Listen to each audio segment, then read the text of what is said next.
Welcome to another episode of A Come Together.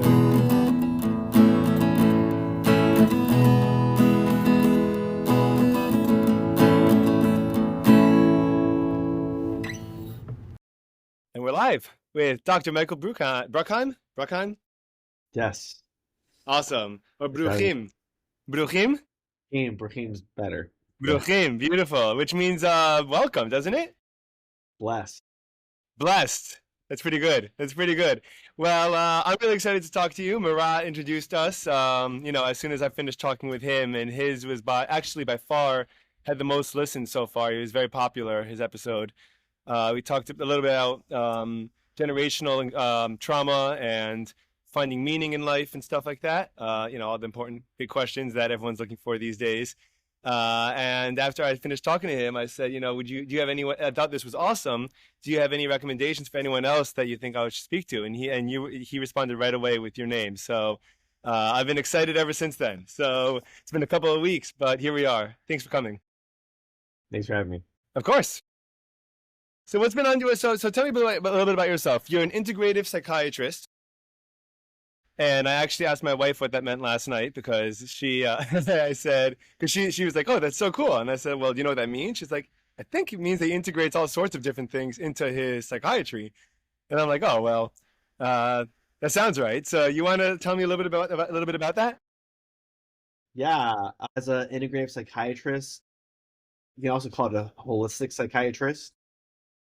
I blend aspects of conventional treatment, evidence-based treatment with more, let's say not as popular treatments. Sometimes there's not as much evidence for it. This can be supplements. This can be other forms of therapy. It could be psychedelic assisted psychotherapy. It could be, more of a focus on spirituality. I might refer patients to, hypnotherapists, which is again not common practice amongst psychiatrists. So I like to use whatever works. And sometimes we don't always know the research behind it. But I know it works because I've had patients report feeling a lot better and things resolve. So Right. So if it works, as the expression goes. if it works, it works, but also it doesn't cause any harm. There's minimal risk as well. Right. Right. How did you develop this attitude? Because I know that it's a little bit more common, I guess, the last couple of years, I feel like. But I think that generally speaking, most people have a story how they became more open-minded to the non-conventional, and I certainly have my own story, experiences, going my own unconventional routes throughout different places in my life. But how'd you decide to embrace all these different aspects of it? It was on my mind as my dad was slowly passing away from cancer when I was 19. I was thinking about what would help him stay alive. So that was a big part of it. And then a few months after my dad passed away, I came upon a research project where I was involved in a study that involved looking at healers who could heal cells in a petri dish from thousands of miles away. So it's called pranic healing, similar to Reiki, and this modality they use certain frequencies. To them, it's colors that are associated with healing, usually blue, green, and white, and they would send it to the cells. And when I read the textbook for this modality, it actually comes from Kabbalah. Really? Yeah, it says in the textbook this is has origins from Kabbalah. Okay. And is this something that's being researched a good amount? Like I've never really heard of this, unless this is another rabbit hole I haven't gone down yet. I don't think there's that much research being done on this healing modality. Unfortunately, the project that I worked on couldn't get published because the researcher passed away. I see. And when that happens, could someone pick up research? Like, could someone pick up like from his lab or someone from his estate, be like, Yeah. hey, it's cool. I mean, I think that happens. Again, I don't have an extensive research background. Hmm. Primarily did it during college, but he didn't really share the data with anyone else to publish it separately. Right. So 19 is young, by the way, because I remember when I was reading I used, whenever you hear these kind of stories until you're 19 and until you place yourself when you were in the head or the mind of a 19-year-old, you kind of think, 19, you're pretty much an adult, or, you're pretty mature, but you're really not, you're really not. And I can't even imagine that's your experience as a 30-year-old, with a family and, my own income and my own, everything like that. I can't even imagine, that. So, what'd you do to cope? What would you do? Did you turn to anything? Did you have any kind of relief? What was your system? Um, I mean, what kept me, I don't want to say distracted, but I was very focused on school. I was in college when this happened. But I think there was a sense of the fact that my dad, 2 months after he passed away, talked to a patient, like his spirit talked to a patient and relayed a message to me. I Hmm. got my dad's always around.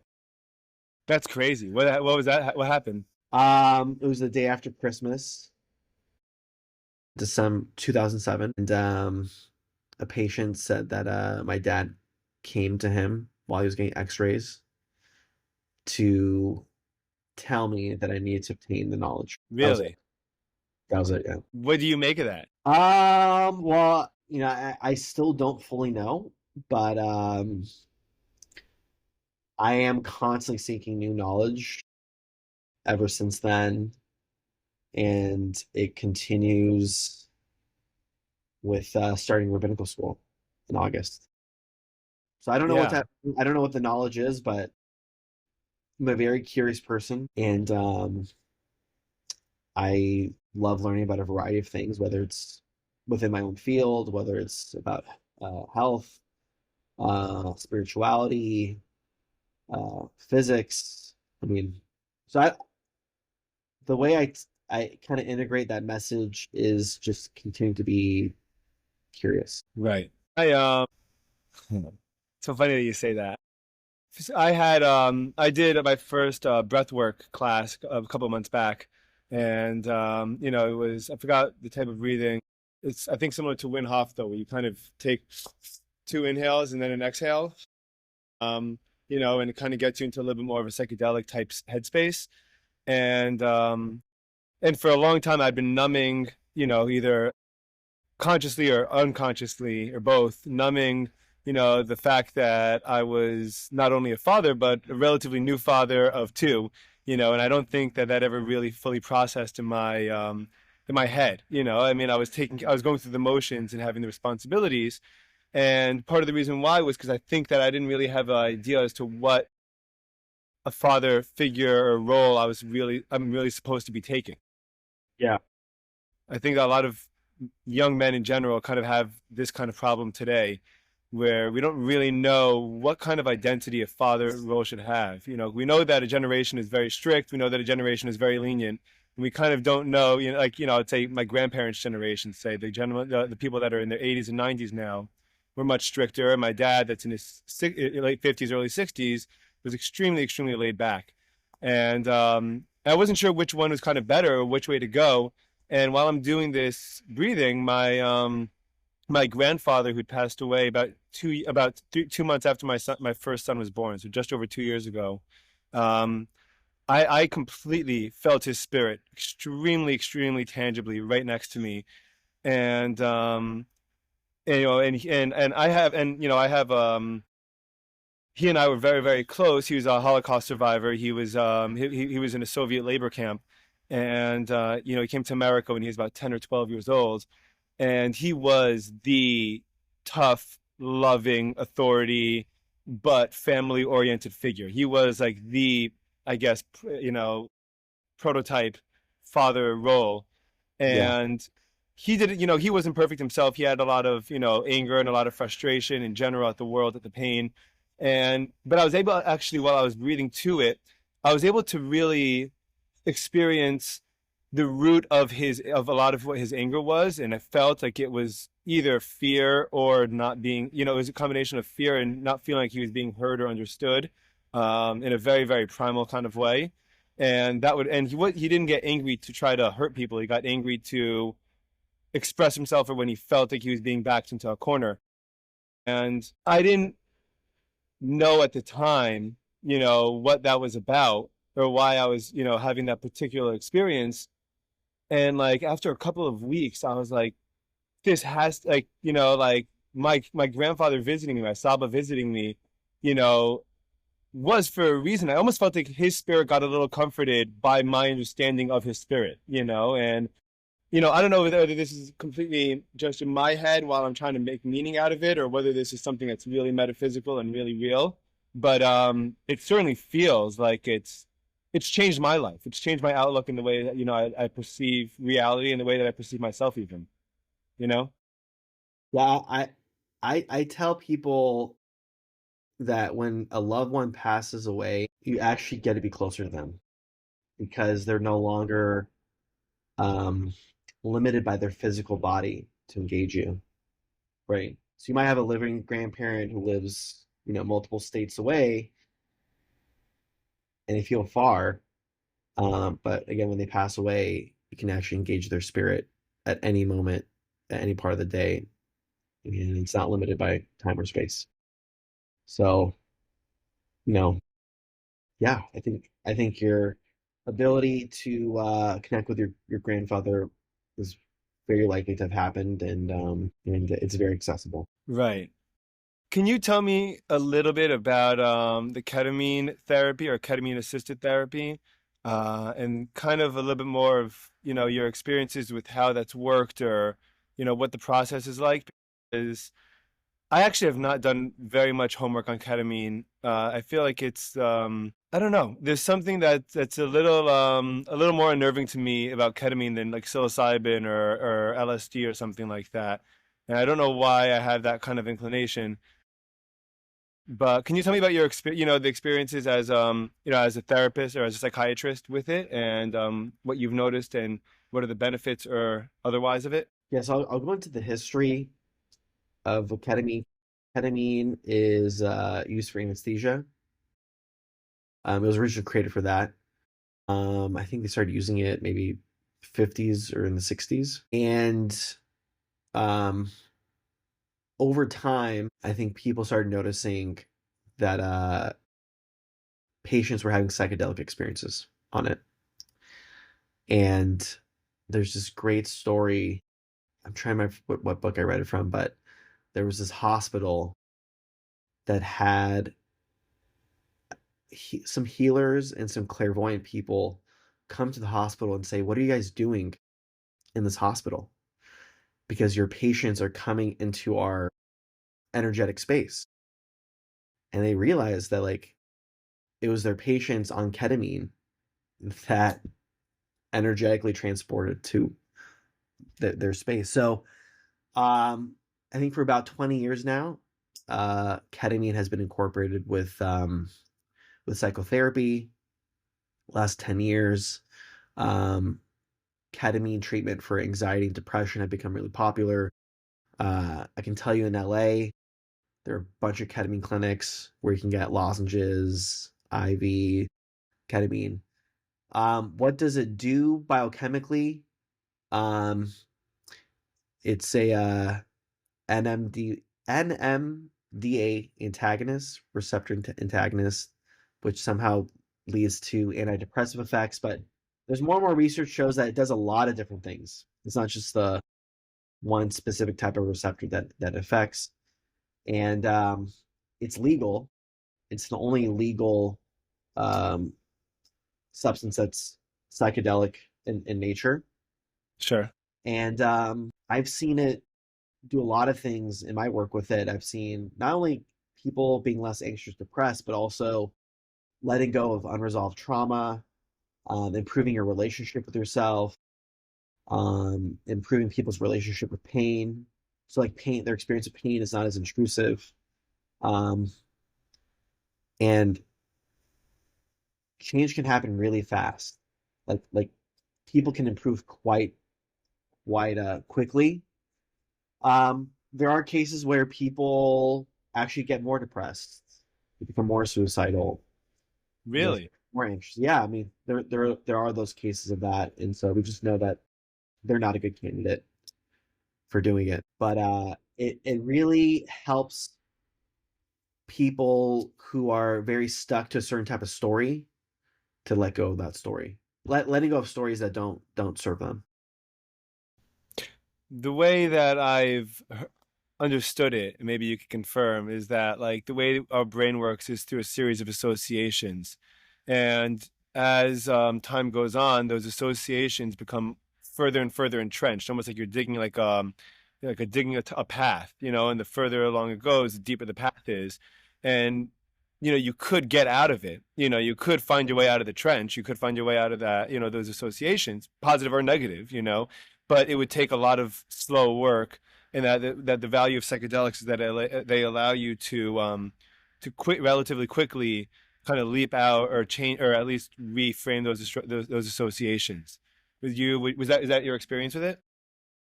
Yeah, from a neurogenesis perspective, new neurons form very quickly with psychedelics. Um, when we have a negative or positive experience, there are new neurons that are formed, which is why like something like PTSD can develop pretty quickly for some people. Um, but psychedelics just really accelerates it in either direction. Like you can actually become, and I've seen this, people can either get worse pretty quickly. When I say worse, I mean like become delusional, become extremely anxious, or they can just feel very free, creative, the sense of like cushion from their negative thoughts. Right. Right. So what can you do, or what do you think you can do to kind of make people a little bit more open-minded to the concept or the notion of some kind of psychedelic treated therapy? I know that living in California, you're probably having a little bit of an easier time than, going to visit Wisconsin or, even parts of Florida for sure. But, how what do we like? There's an enormous amount of stigma behind it, and there's not nearly, for example, as much stigma behind getting prescribed pain medication, or something like that. So what would you do or do you do to kind of get people to be a little more on board with it? Well, I think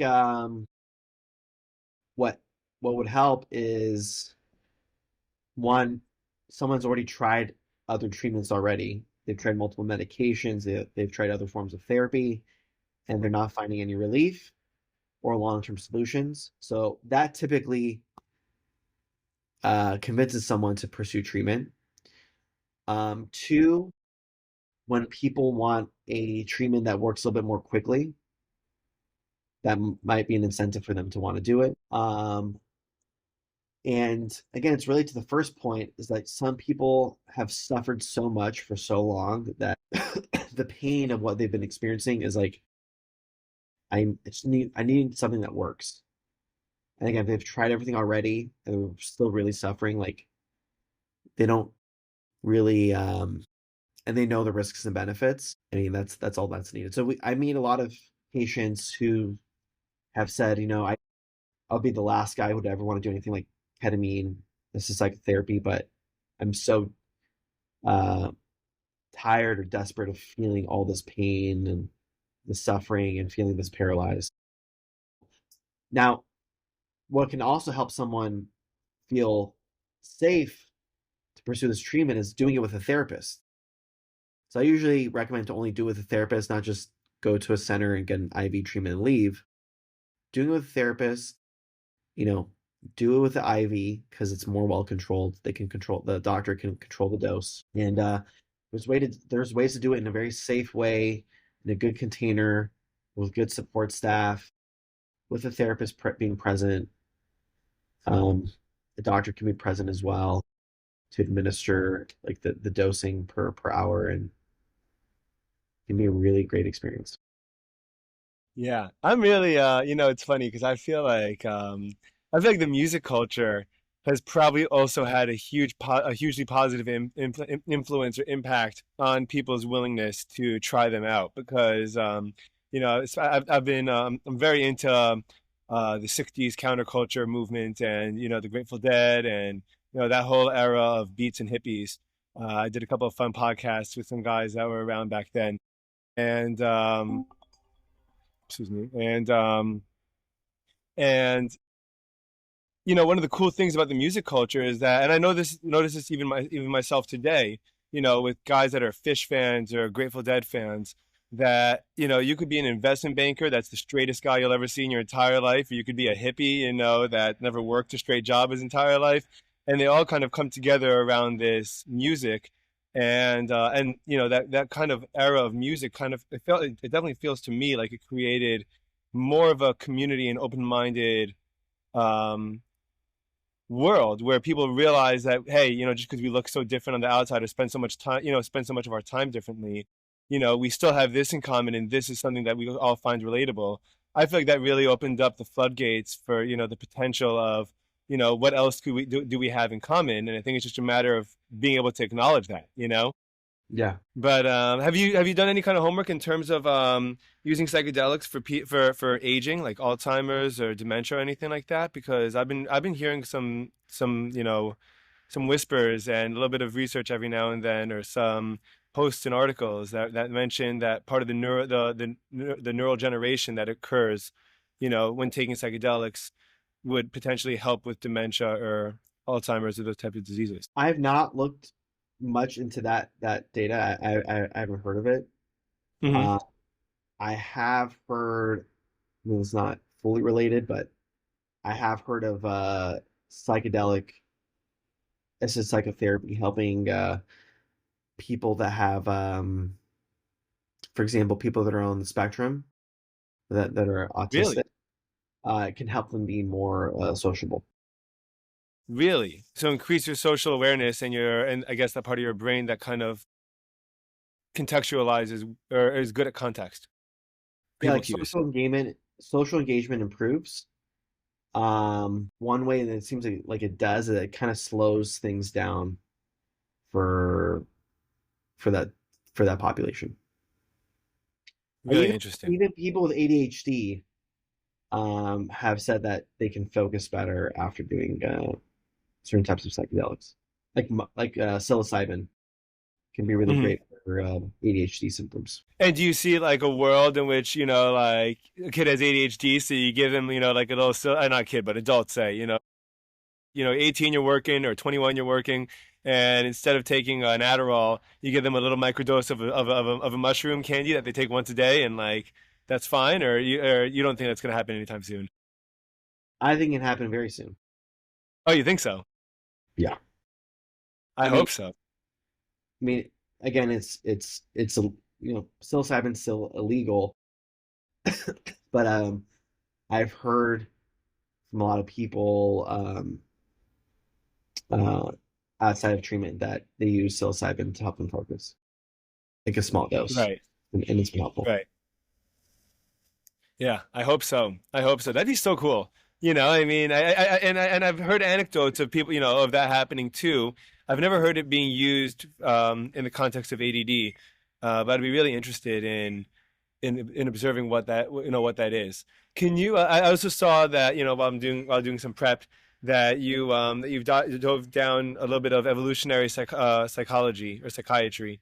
Um, and I happen to be super, super interested in that. Do you want to tell me a little bit about any of the work or research that you've done with that, Talking about or understand evolutionary psychiatry, evolutionary, yeah, um, or psychology? I mean, I'm somewhat familiar with it. I wouldn't say it's my area of expertise. Gotcha. Okay. Well, then let's talk about your religious, this rabbinical school and this religious journey that you're heading towards. Yeah, I decided this I think it was this May to move forward with starting rabbinical school. I've been thinking about it for about about a year before May of this year, and I went to Jewish private school growing up, and I enjoyed reading the Torah. I wasn't like super passionate about it, but when I started reading the Torah again a couple of years ago with two friends and like discussing the parsha each week, I was just fascinated with What that's what caused you guys to start doing that? I just got invited. Oh, really? I got invited to be in like this discussion group. And you just joined it. Yeah, I just joined it and I loved it. I love reading the parsha each week and discussing it, reading the commentary. It's just very intellectually stimulating. Not just the Chumash, but you know, Book of Joshua, King Samuel, Isaiah. It's just fascinating. It's I like learning about also like in just enjoying reading the history of the early history of Jewry, the early part of Israel. Just super fascinating, and you learn a lot about leadership A in ton. the stuff. You learn a lot about it, and I can say with a lot of the difficulties I've had in my life this past year or so, I've really have thought about our forefathers: Abraham, Isaac, Jacob, Joseph, Moses, um, King David. Just uh, the things that you need to keep in mind when you make really difficult decisions or overcome obstacles. There's a lot to learn. I have just started studying with learning with a friend of mine in the mornings. We're very close friends, and and it's so funny because I think that a lot of people have like a religious aspect to their lives, or at least a God fearing or observant aspect to their lives, and like their own lives. I feel like they have, and that's kind of what everyone's relationship is. So certain times and places, it's like, okay, now it's time for God and religion, and then other times are like, okay, now it's time for me time. Now it's time to do whatever I feel like doing. And I really don't. And part of what I try to do is I try to blur the lines as much as possible. I don't want there to be separate lines. I think that the Torah, the Bible, the Jewish law, the Jewish word is something that's specifically supposed to permeate through all aspects of our lives. And the better that we are at it, the more intentional, conscientious, and elevated we have an elevated consciousness on a day-to-day life. Yeah, You know, like Ephraim, there is no blurred lines. There's no blurring. It's everything. I mean, the Torah makes it explicitly clear God is present everywhere. and that Um, it is life. Kihem chayenu, it's our lives. yeah, and so reading the Torah again as an adult and just having my background as a psychiatrist, this is why becoming a rabbi was just a no-brainer for me. Is just the awareness that every single behavior we take is going to be evaluated by by God. And there so it's kind of an empowering feeling as a human being knowing that every single decision I make is going to have significant impact on the world. Hmm.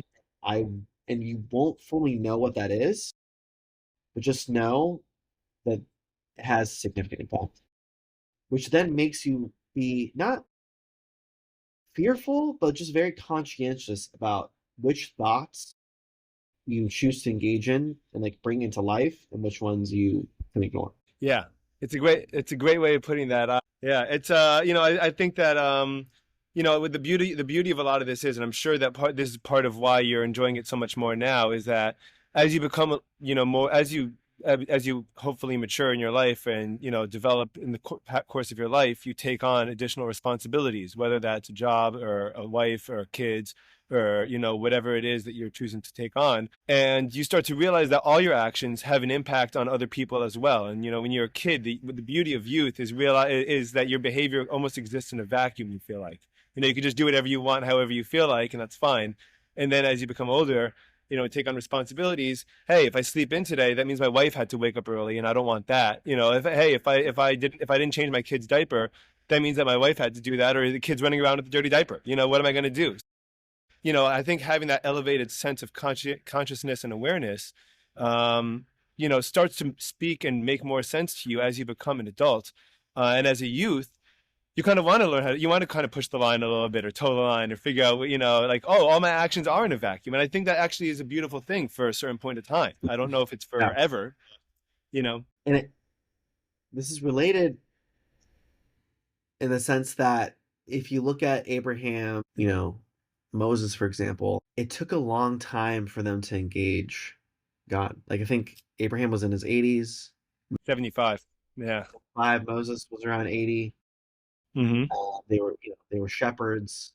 Mm-hmm. I think in terms of you could say prophecy, the person that really seemed to have that type of experience a lot sooner was Joseph in prison. Sure. He I think he was only like 30. had it when he was young, but he was able to get there pretty quickly because he suffered a lot. I mean, he went through a lot. I mean, he was sold off, and then he was accused of sexual harassment. And so I think that's an important lesson for today's world of a sense of patience with having your calling, that you have to kind of earn your stripes to really gain a sense of wisdom from above. But it takes work. Like whether it's life experiences or it's learning, it's that's what it takes to really receive some type of I don't know what's the right term, but yeah, wisdom is the word that comes up. Yeah. Intuitive Yeah. wisdom from God. It's so funny that you say that because I had a very profound experience. I was in my, I guess it was about 5 years ago. It was maybe, I was turning 25. So it was about almost exactly 5 years ago. Uh, yeah. And I was still single and I didn't know what I wanted to do with my life. And I was very, very much in my head about it. And I felt like I was regressing. I'd moved away from home and then I moved back. And I had a girlfriend I was serious with and then it didn't work out. And I didn't like working with my dad. And now I'm living with him, and everything kind of just felt like it was kind of falling apart. And I was really beating myself up at the fact that, and not only that, I'm turning 25. And at the time, and I'm a huge music junkie, and and I'm thinking about Springsteen, I'm thinking about Bob Dylan, I'm thinking about Springsteen came up with Born to Run when he was 23, and Bob Dylan, I mean, God knows how much he put out by the time he was 25, and what he accomplished. And then actually, I was reading the Parsha, and I was reading the weekly portion, and I was reading about I was reading about Abraham, the fact that he had that, and I was thinking to myself, this guy had a kid when he was 100. His first kid when he was in his 80s. I was like, can you imagine how long he wanted to have a kid for? Let's say he decided he wanted to have a kid when he was 20 or when he was 30 or 40. And he tried for 30 years. I was like, and here I am. I'm a 25-year-old. I'm complaining. I was like, you know what I'm going to do? I'm going to just make myself the most ready that I can be to be the man I'm supposed to become. I'm going to work on my character. I'm going to work on my habits. I'm going to work on these things. And whenever, if it happens in 10 years, it happens in 10 years. If it happens in 20 years, whenever it happens, I'm going to be ready for it, and I'm going to take the time and devote myself to be ready for it. And that shift immediately that was a very tangible turning point in my life where I was able to say, there's a bigger picture. Whatever I don't have right now, it's not because I can't get it. It's because I'm not capable of getting it. I just got to keep myself getting ready for it and just keep working at it, and I think that that's, again, without the Bible, without the Torah, we don't have that. I think that, and a lot of people are returning to God these days, or religion, or believing in God or faith. And I think it's because the vacuum that was left for 20, 30 years now has proven to be a disastrous, experiment. Society Yeah. without God, society without direction is hard. Another way to say it is that living life without how to know how to make meaning out of it. Like, how do we Yes. make meaning out of adversity, out of horrible events that happen throughout the world? How do we make meaning out of not having enough money, being lonely? Mm-hmm. I think that's why people have gone to, whether it's Kabbalah, back to Christianity, back to other faith systems, because they're they're really seeking an understanding of what are we doing here, why are we experiencing what we're experiencing, and again, the Tanakh has fantastic stories of how to make meaning out of our life. Yeah, there's one of my favorite, the late great Rabbi Jonathan Sachs. He wrote an amazing book in the early 2000s called The Great Partnership. And one of the arguments that he was making at the time, which was considered revolutionary at the time in society, was that science and religion are two sides of a coin. That science tells you how, and religion tells you why. And as much as science can provide how things work, it doesn't tell you how to why, what the meaning is, how to navigate, what its purpose is. It just tells you. And by the way, and I'm a huge advocate for science. I think that scientific thought is and I think that Judaism is too. The Rambam, Maimonides, begins by the foundations of his faith in God by saying, if you want to learn how to love God, study science and study how the world works, because it's going to be so beautiful and so incredible that you won't be able to help but fall in love with it. So I think that the recent schism between religion and science is only recent, and it's the ancient world was very, very in tune with both of them, and I think you got to be. Yeah.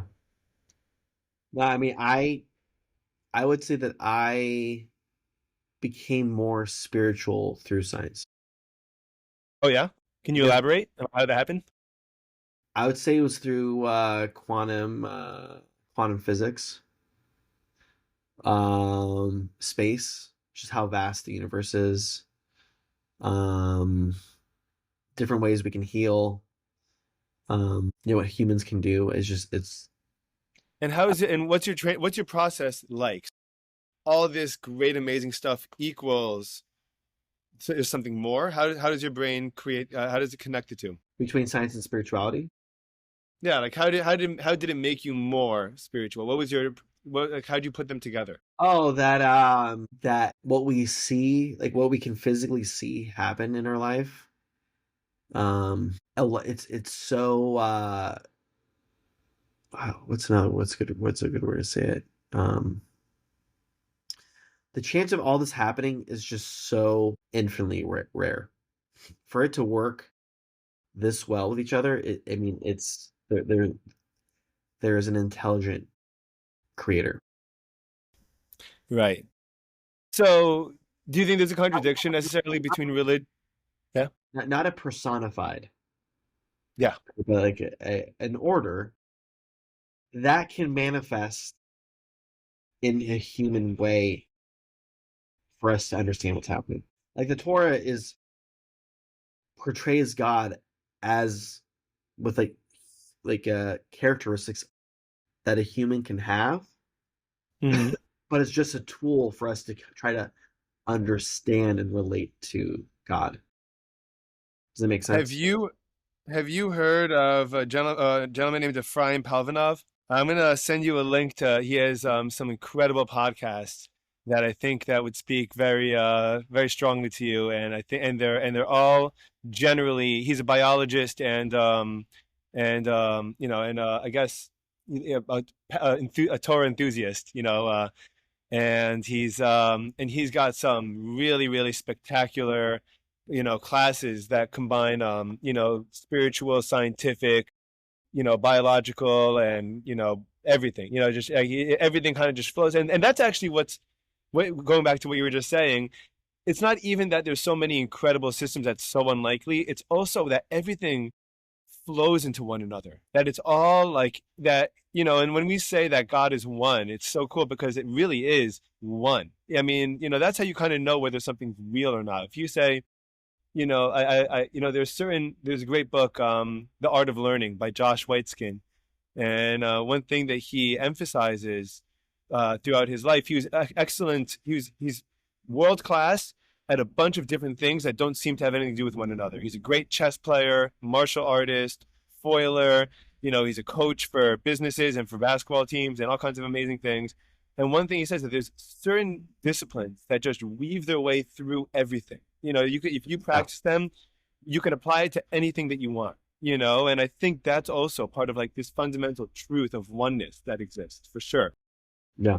Um, but yeah, I think that there's another fun topic that so going back to what my friends and I we're talking, we started learning together, and we have the time of Hanukkah coming up, and the I don't know if you're aware of this, but a lot of the premise of the Hanukkah story is actually rooted in Joseph and his brothers, and their relationship with one another, and and Yosef, and Yehuda, or Judah,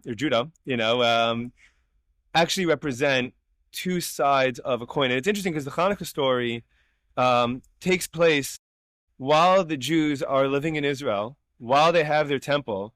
Like by all physical standards, it would feel like it is not considered an exile. I mean, you got everyone living there, or a lot of people living there. You got your own temple, you got your own kingdom. There's the Greek king that's ruling, that's technically you're paying taxes to, but as far as you're concerned, you're able to do whatever you wanted. And there's a great commentary named Samson Raphael Hirsch, that does amazing articles, writes amazing articles. And one of the things from the 19th century, so from the late 1800s, and one thing that he talked about was that the Hanukkah story happens um, after Alexander dies.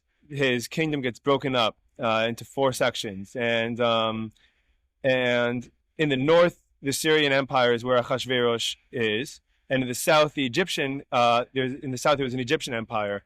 And he said that the northern empire with Achashverosh typically did not care what religion anyone practiced. So it was considered an anomaly that they would try to attack, try to strike down the Jews, the Jewish faith or religion, because they understood that by leaving everyone to do their own thing, everyone would all just be very happy and just continue paying their taxes, kind of like what America is today, right? Yeah. And he said that the second that they saw that, he said that Jewish leaders had indicated to the Greek leaders that the Jews were not committed to their philosophy, that the Greeks came along and said, okay, well, if you don't need it, then, then we're not gonna let you have it. Like, if you really feel like it's not that valuable to you, then we want you to be more like us.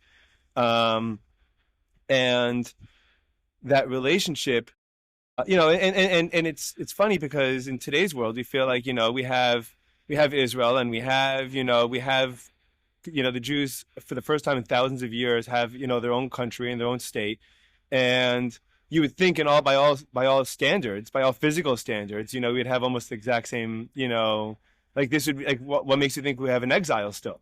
And the answer is that philosophically, I don't know that we're quite there yet. I don't know that we're taking on the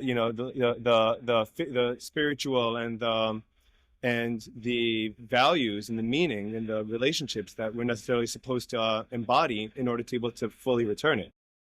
Yeah.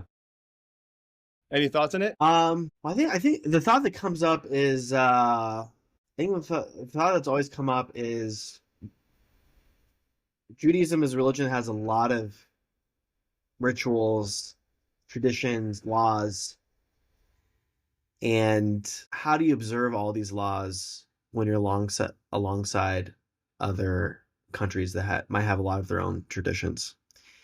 And I think the reason why U.S. has been a great place for Jews is because you have people from around the world that moved to the U.S. and the U.S. is very accepting of us practicing whatever we want. And so it's been a pretty good relationship. I think what's happening right now is there are people in America that are saying if you serve in the IDF and have like allegiance to that country and you give up your life, if you're willing to give up your life for Israel and you've served in the Israeli army, you chose to serve them rather than the United States, why should you be a U.S. citizen?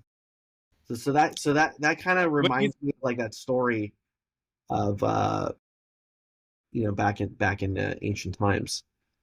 And so can you, as Jews, can we have the duality of having an allegiance to two countries at the same time, two different cultures at the same time. And I think it's possible, but I think what happens is that when we have limited resources and we have to choose where we want our resources to go, Mhm. um, that's when either country might feel Yeah. like, for example, U.S. has a shortage of people that want to voluntarily serve in the army.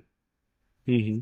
Well, Israel's having the same issue right now, where there's legislation to get the ultra orthodox Jews to serve in the army, and so yeah, it's I don't know what's gonna happen, but it's a big. I think it's a long-standing debate. I think so too. I think that I've heard that complaint and that sentiment actually being expressed.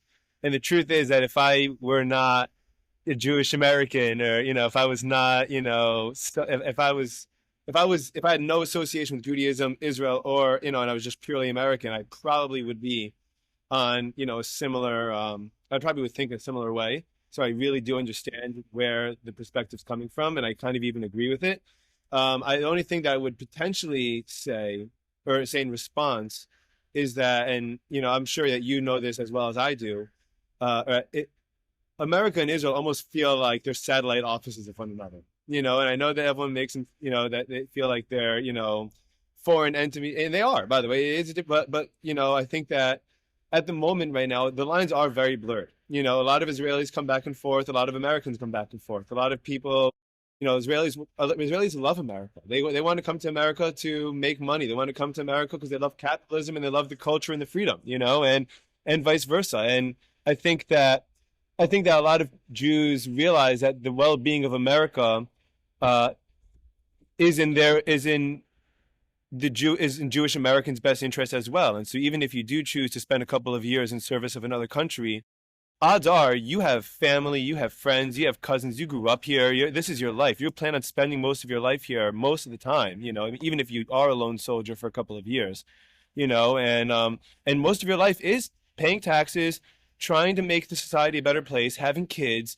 sending your kid to school, trying to make the American culture a better and wholesome culture, and really, really contributing to it. So, I mean, I don't, I think that, obviously it does become like what you said, when resources become finite, it does become a little bit more of a prickly topic because, and that's really the root of all war. All war typically is just when it comes down to a matter of trying to acquire more resources if you feel like you're threatened or have a shortage of it. Yeah, The goal is to help people understand that we hopefully are living in a time or heading to a time of so much abundance that this shouldn't even be a problem, right. and like the question should be, what are we contributing?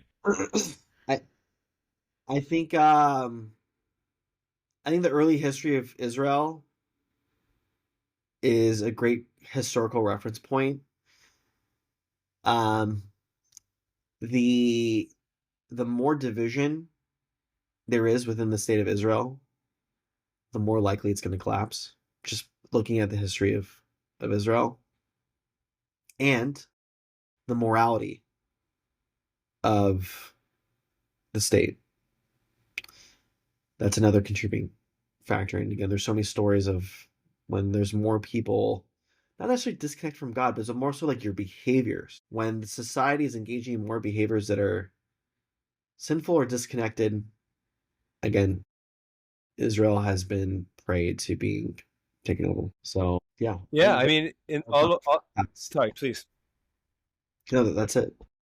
Yeah, all over the Torah, all over. I mean, you want to look all over the Old Testament, the Bible. I mean, over and over and over, the Bible emphasizes, God emphasizes your relationship to Israel is based on your behavior.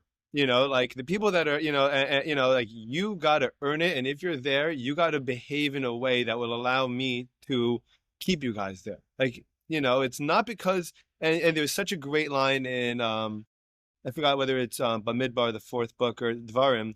Um, but God's like, it's not because of your righteousness that you're getting this. Like you guys have to earn it. Like you don't walk in all ready to go. Like you got to build yourselves up. And listen, 40 years in the desert is hugely symbolic of trying of shedding previous identities and trying to recreate, and find your own identity, to find the truth, and I think that a lot of what's going on in the world today is, I mean, there's a massive breakdown in institutions and institutional trust, and people don't really know where to look for reality. Like, it almost feels like there's like a bit, there's 350 million people in America. There's 350 million different realities, that are all isolated, that are all kind of, playing together at the moment. We got to be able to have some kind of sense of unity or some kind of sense of connection in order to really be able to maintain that. Well, I mean, what you just said is part of the reason why I wanted to go to rabbinical school, is because I see so many shifts, major shifts in our life as humans, that for my own stability, my future family stability, my existing family stability, my community stability, I want to be able to root myself in a belief system that has stood the test of time, the framework has helped a group of people overcome some of the most difficult situations a group of people can ever go through. Yeah. So, and for me, that big shift in the way we live is AI, is artificial intelligence, which is going to slowly take over all of our jobs in a lot of our groups. I want to keep my sense of being human as much as I can, and become a rabbi as like Well, one other reason to to go. yeah.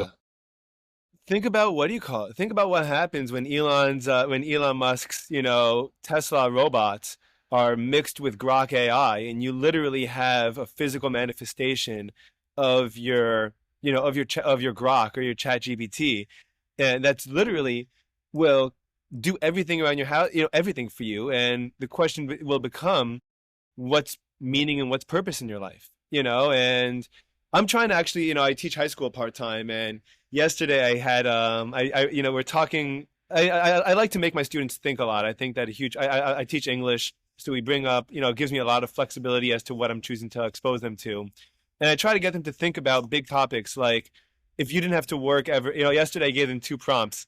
The first one was, if you never had to work again, you could get all the money in the world, what would you do? Right? And the second prompt was, now that you gave me your dumb answer about what you would do for the first 5 years, what are you going to do the rest of your life now?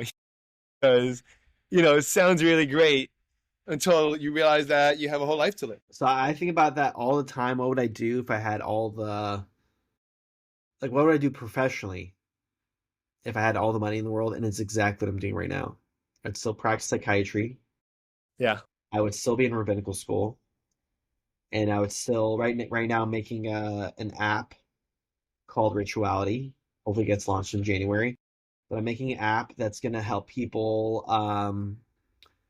practice rituals, or practice rituals either with themselves or with other people, Amazing. no matter what your background is, whether you're Jewish, Christian, Muslim, Buddhist, Japanese, Persian. Well, yeah, I'm here to help people be connected to themselves and others. Um, whether I have $10 in my bank account or a billion, but it doesn't make a difference. But it's a great Yeah. question for people to ask themselves. Uh, if you had all the resources in the world, what would you actually want to do? Yeah, I mean, ideally, most of us can do something professionally that is very meaningful and feels like you can make an impact. But I know a lot of people don't feel like that. Yeah. I think that the potential issue, and actually Murad and I were talking about this, is that at a certain point, that voice, that inner intuition, that inner passion, I think does become stifled as the years and decades go on, and if you're optimistic, hopefully you could try to rediscover it. If you're pessimistic, you probably missed your boat, we do know that there are ways to, and that's actually the fun of stuff like, like observing neuroplasticity, like to figure out that there are things you could do to actually open up your brain more, as you get older. But Yeah, I think that that's gonna that that we're gonna have almost like in the future, society is not gonna be based on how much money or not you have. It's gonna be how meaningful of a life you live and how much you do with your life or not. That's gonna put you that's I think what the classes are gonna become as opposed to wealthy or poor. It's gonna be like meaningful or creative or not. I well, I think with AI, productivity is going to become almost instantaneous in a sense. Like the amount of effort it takes from ourselves is going to be minimal. What's left over is just finding meaning because all the productivity stuff has already been taken care of. What else is there? It's finding meaning and connection. So I But think the meaning, I think the benefit of AI is that we don't have to do things that are meaningless. We can have AI do that for us, which is great. If it takes me, if I'm spending 3 hours a day trying to manage my own house, and I have AI, like an AI robot that does that for me, I have now more time to spend time with other people, learn, give back to my community. So we're gonna be freed up with so much time in the future. And the question is, what are people going to do with it? Are they going to choose entertainment? There's gonna be a lot of great entertainment, by the way. AI makes great entertainment, but so scary. I, I, I'm excited for the more time we get to have because we don't have to do things that are not very meaningful for us. I think I know you're excited about that. I think a lot of people are scared about that. I think that a lot of people wouldn't know what to do without their jobs. If you work 80-hour weeks on Wall Street for the last 20 years, even the last 10 years, and you're like, this is my life, and then you said, sorry, no, it's not anymore. Here's all the money you want, but have a good life. I don't know what people are going to do with that. Learn. Uh, you know, People are going to become more spiritual. People are going to be more familiar with the land. People are going to people are going to engage the land more. People are going to be out in nature more. People are going to be more social. People are going to do want to do more things in person. So, if you just look at human history, that's what we go back to is connection and curiosity and being out in nature. Those are like fundamental principles of being human. So I'm not as concerned. I'm not. I think the part I think what you're speaking to is people's lack of imagination and lack of creativity. Yeah. Um, if you can be creative, which again, most humans are very creative, and we use our imagination like a kid. Does a kid get bored? No, they find ways to make all types of things meaningful. I think human beings can do the same thing when they're in their 40s, 50s, 60s. Um, so Yeah. I guess it's just a muscle that has to be exercised, and I think it exactly, happens which slowly, is happen over not. time. We don't live in a country that helps us foster our creativity and our imagination. Instead, we're given timelines and expectations of this is how life is supposed to go. And AI Yeah. comes in and is shattering all of that. Things are now significantly accelerated because of AI. And I like to help people see how it can be done so in a positive way. Yeah, I think we need more of that. One thing I was talking to my after there was a school shooter a couple of months back, and he had like this crazy notebook, and I don't know if you remember seeing this. He shot up a church, I think, and there's I think two kids Yeah. that died and a bunch were injured, and it was really really devastating. And one thing that I was thinking about was thinking about this poor kid's head, right? Because let's say he was 22 or 23. COVID started when he was probably 17 years old. So he's locked down in his house. He's spending and probably realistically most of the country is spending an enormous amount of time on social media, being locked down, not having community, not having relationships, right? Over the course of COVID, we have an enormous amount of remote work that becomes accessible and immediately available, right? So people, myself and my friends included, are literally able to go from the age of 20 to 25 or 20 to, or sorry, 17 to 20 or 17 to 25 or 20 to 30 without really with having almost no new relationships or interactions with people because you could be a single dude going through college classes online, or a single girl going through college classes online, spending your time on social media, moving to an apartment when you get a job that's a remote marketing job or whatever it is, you're an accountant or marketing or whatever it might be, and um, and you work at your apartment. Maybe you go to the office 1 to 2 days a week if you're lucky, and you're getting blasted with social media and news about how the world's ending all the time. You go and you don't even have to go to the supermarket. You Uber Eats or you DoorDash everything, and all of a sudden you have a enormous chunk of your population that has no idea how to even interact with other people. So I think that it's enormously valuable and more than valuable, integral if we're gonna like be a healthy country and raise a healthy generation to encourage play and interactions and to not be afraid of other people and to encourage in-person activities and it's cool because, like, again, from a religious perspective, when God created Adam and Eve, He put them in the Garden of Eden, but they were still working. And He says He put them there, Avdal Shamra, to work and to guard. What do you mean? You're in the Garden of Eden, but you can't do nothing. You can't do nothing. You got to work together. You got to participate. But, I mean, there's a line that says God said that they were alone, and God had created more, those animals or more things that they can have domain over. I think that's the fear is like, what are we going to have domain over if AI comes in? Again, we live in an abundant planet. There's a lot of things for us to do. We need to take care of our planet. Our planet is, again, there's a lot of pollution. There's a lot of people that are lonely. We have a lot of lonely people. So there's a lot of things that people can do if AI is taking over their work. There's a lot of functions we can do, and so I'm not concerned. Is it? Yes, people are going to have to make some big changes. Yes. But in the end, it's going to be okay. I really hope so. I really, really hope so. Because, and it's cool.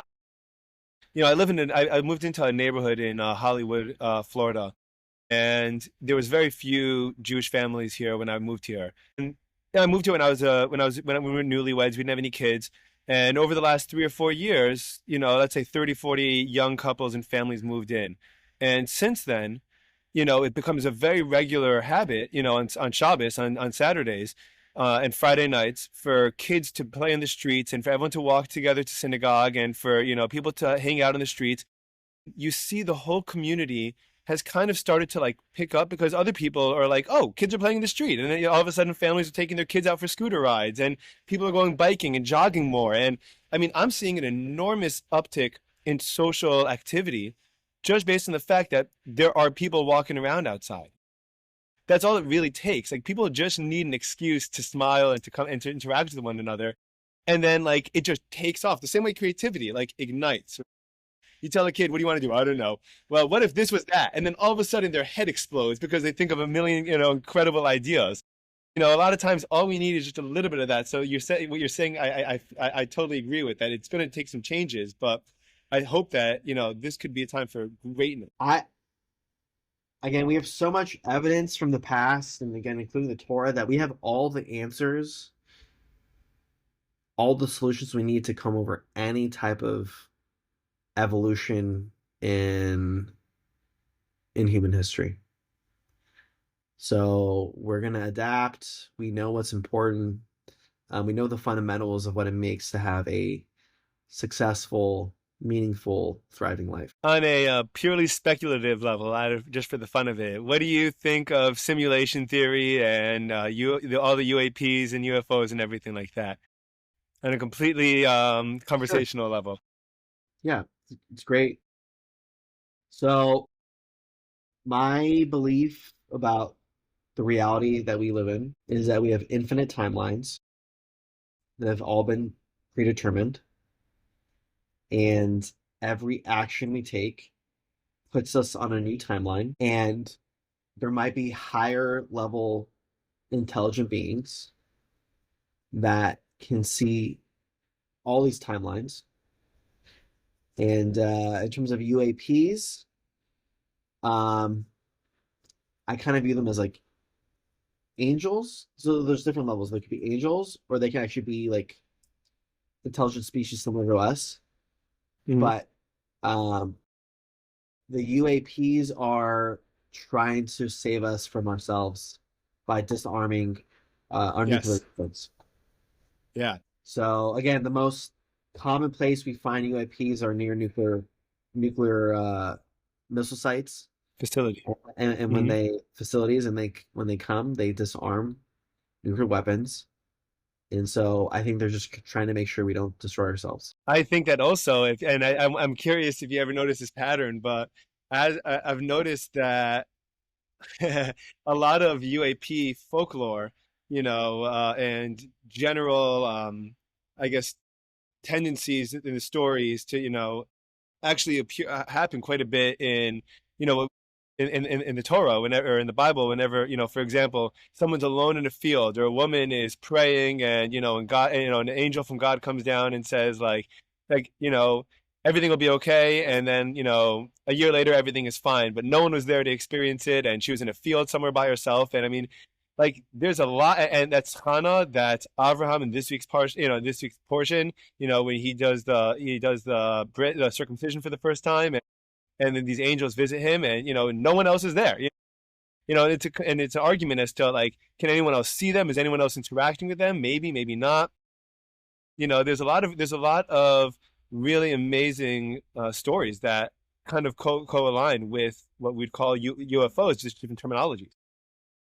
Yeah, when I had that patient in the hospital tell me that they spoke to my dad, I was with that Hmm. patient for 8 hours in total over 2 days. A nurse never came in the room one time. And was he there? Was he actually there? Was I hallucinating? Because I had no other human being acknowledge his existence. There was no cross confirmation of like, hey, who is this guy? Where does he come? Like so yeah, typically the most mystical experiences we have, and again, there's a lot of UAP stories where it happens alone. And I mean, I would say the same thing for it's kind of like with Moses. It had to have hit. God revealed Himself to Moses in Sinai, and He only showed His back. He showed, so there's not a science, but there's just a pattern of the miracles of the universe not be fully revealed to you in a mass scale, and it energetically it seems to have to happen in a private way. Yeah, and I think a lot of it's because a lot of life, and I think that we're realizing this more. A lot of life is contingent on our perceptions. A lot of our, reality is made up of what our brain's perception of things. And that could be toyed with, I feel like, or could be manipulated, or even within ourselves. um Question is, are we seeing things that aren't there? Are we seeing things that are, like, there's a great Aldous Huxley line from The Doors of Perception, where he talks about how, evolution kind of forced us to only just focus in on what's in front of us, and it's like almost like a faucet we have to turn into, like, a little drip. Psychedelics open that faucet and just let water pour out, and I feel like that's, so there are things that are, are they things that are actually there, or are there things that, you know I don't know, the things that we're perceiving it, or is it that it's been there the whole time? We just don't typically we don't typically acknowledge it, and we're just going about our regular day-to-day lives without even acknowledging it. I think we're at a point where we're so overstimulated that we can't really track the nuances of miracles that are happening every day. Yeah, yeah. I think that the more that you can open your mind to seeing it, I think that you do see it. The Well, same way you open your mind to hearing messages from God, same thing. you need to believe it. You need to be open to it. You need to have time for it. You need to have space for it. You need to make sure you're not distracted from it. So when you address all those things, I mean, you can be high on life every moment. Yeah, yeah.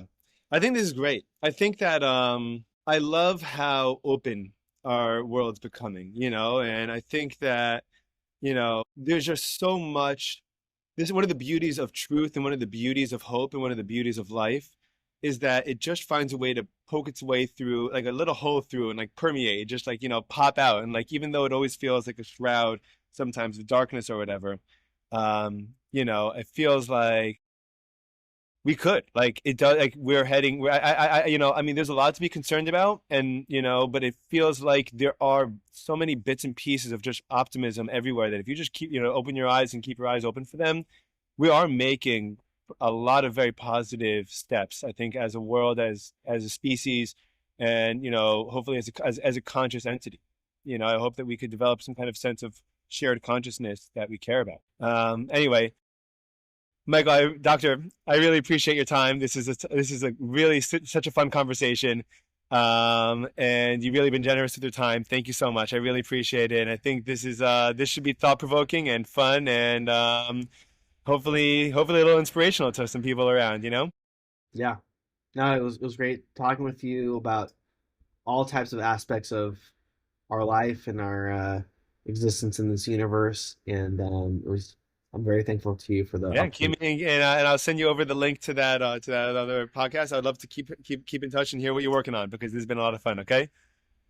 Sounds good. Thank you. All right. Take care. Have a great day. Thank you so much.